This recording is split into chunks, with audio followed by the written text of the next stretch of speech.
আসসালামু আলাইকুম। আমার চ্যানেলে সবাইকে স্বাগতম। আজকে আমি আপনাদের চালের রুটি কীভাবে সহজ পদ্ধতিতে বানানো হয় সেটাই দেখাবো।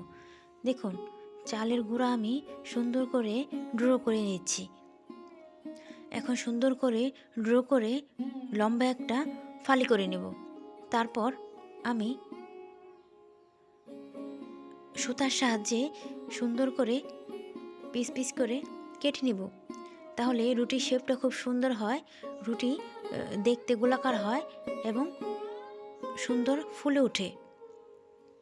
এভাবে সুতার সাহায্যে কেটে নিলে রুটিগুলা বেলতেও খুব আরামদায়ক।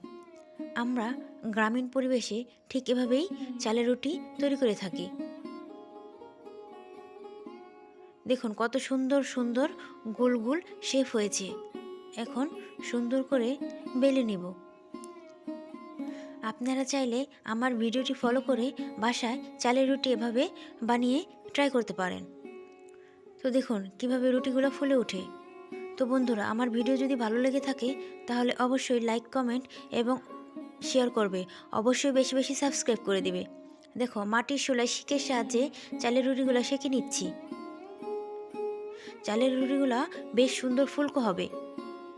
গরুর মাংস বা হাঁসের মাংস দিয়ে খেতে খুবই মজাদার। দেখো রুটিগুলো ফুলে উঠেছে, কি সুন্দর বড় হয়ে গিয়েছে। তোমরা সবাই এভাবে চালের রুটি বানিয়ে বাসায় ট্রাই করে দেখতে পারো। চালের রুটি খেতে খুবই পুষ্টিকর এবং মজাদার।